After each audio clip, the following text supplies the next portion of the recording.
So we did the first one in Louisiana in 2010, and since then we've done at least 6 or 7 of these exchanges.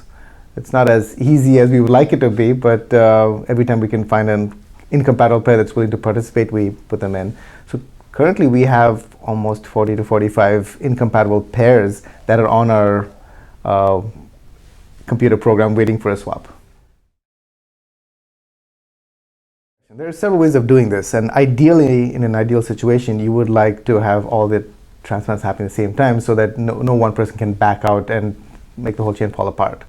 But as you may have heard in the news, as we're getting more and more complicated with this, there are these long-term chains that are occurring, wherein we start a chain and the chain continues, and it ends with a potential donor whose recipient got a kidney, but that donor has not yet donated, and they wait to start up another chain and start off another chain all over again. So we're into this process of creating chains like this, and those can occur over weeks or months. In fact, that's what the current UNOS program is doing as well.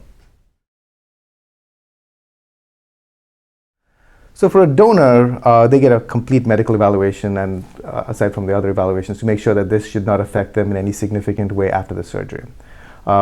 They usually need a couple of weeks of recovery after the surgery, and depending on what kind of work they do, they're able to get back to work anywhere between 2 to 6 weeks.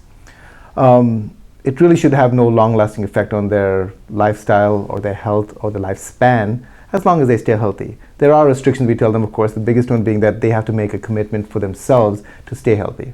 The point is, a healthy person does not need 2 kidneys. A healthy person needs less than 1 kidney for normal kidney function. So you're born with more kidney than you need. So even if you donate 1 kidney, you still have more kidney than you need, but that's on the condition that you stay healthy. All that we can do at this point in time is evaluate somebody to tell them how healthy they are at this point in time, and if we see any potential risk factors for the future. But I can't tell somebody what their life's going to be like 20 years from now, because that really depends on how they take care of themselves. So the biggest risk factor for these people, of course, is that they have to make a commitment for themselves to live a healthy life, and chances are their body will thank them for it, and their kidney will thank them for it too. As I mentioned, a living donor transplant tends to work much better than a deceased donor transplant. It's a happier event because usually there's people that know each other that are involved, so it's a kind of family bonding time or friend bonding time that occurs. So it's a happier situation. These kidneys, as I said, tend to work better and last longer, which is a good thing, of course. Patients feel so much better once they get a working kidney inside them. Dialysis is life-saving, but it's not a good way to live.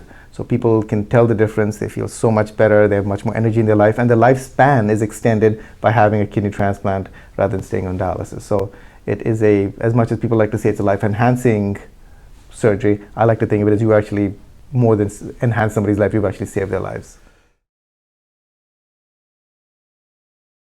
There simply are not enough kidneys for everybody to get. And even with living donation and all the methods we are trying to increase living donation, there simply aren't going to be enough kidneys for everybody in the foreseeable future. We are not a very healthy nation. The incidence of diabetes and hypertension is going up. The average age of the people in this country is going up as well too. So all this relates to more chronic diseases, and incidentally, renal failure being one of them. So the incidence of renal failure continues to go up, and the need for kidneys will continue to go up for the foreseeable future. So we are trying everything we can to minimize this discrepancy between the number of available organs and the number of people on the wait list, but every year that gap grows. And that's a problem that we don't see an immediate solution for. So we're trying, but we're not there yet. They're always trying to improve ways of dialyzing people, and just like we're trying to improve the number of kidneys that are out there. Recent changes that have occurred is a change in the allocation of kidneys. There's a new kidney allocation system that's been out for a little more than a year now. And by this method, they're trying to somewhat age match the donor and recipients together, and even quality match them. Therefore, a younger person will get more priority for younger, healthier kidneys. And older people, or people with diabetes, people who have had previous transplants, they probably will get less priority for a transplant. Now, people might say that some people are playing God for this, but the point is we're trying to maximize the utility of some of these kidneys.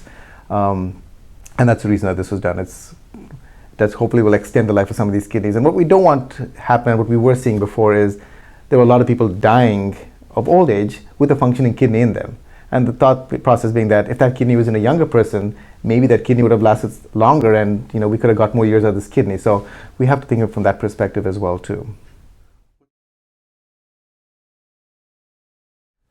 It's an exciting time. There's lots of research that's been going on, including stem cell research to see if we can grow kidneys by ourselves. There are people doing experiments in xenotransplants or getting organs from animals that humans can accept, and maybe we can try to work that direction. So lots of new exciting things that are on the drawing board and initial experiments, but I don't think we're anywhere close just yet.